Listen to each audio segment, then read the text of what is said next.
Permettez-moi de rappeler que ce forum marque l'aboutissement des descentes sur le terrain menées dans 2 comités de quartier, avec l'accompagnement technique des humanistes en vue d'installer et d'expérimenter le mécanisme de codécision.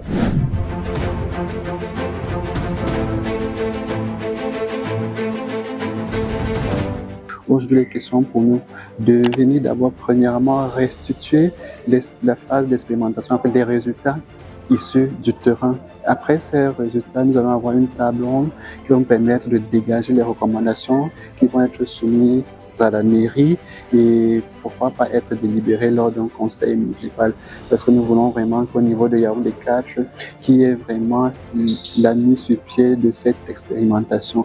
Les populations doivent travailler avec les comités de quartier qui sont le relais avec la mairie, et la mairie doit également travailler avec les comités de quartier pour qu'ensemble les décisions prises sur le terrain sont des décisions vraiment qui apportent une plus-value aux populations, que les populations prennent part à ces actions qui sont menées sur le terrain. La mairie toujours garantit son accompagnement sur tous les plans, que ce soit en termes de logistique, en termes de ressources, en termes de financement si nécessaire.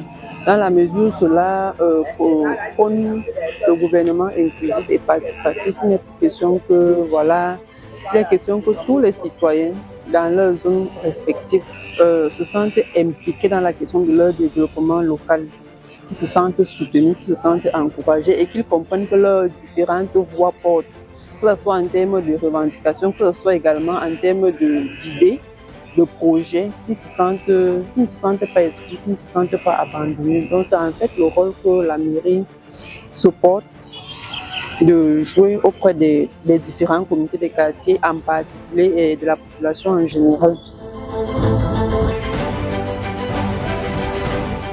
L'atelier d'aujourd'hui a été très riche. 2 comités de quartier avaient été choisis pour expérimenter certains mécanismes, notamment la prise de décision en groupe. Quartier Nimboman 2 Nord et le quartier Mba Nord. J'ai aujourd'hui acquis beaucoup d'outils, notamment au niveau des mécanismes pour amener les uns et les autres à prendre part, à participer. Parce qu'on ne peut pas décider pour les populations sans les populations elles-mêmes. Et moi, je crois que le mécanisme nous a aussi aidés et apprendre à prioriser les problèmes du quartier, parce qu'un quartier a plusieurs problèmes. Là, il faut savoir choisir les problèmes prioritaires. Commencer par cela.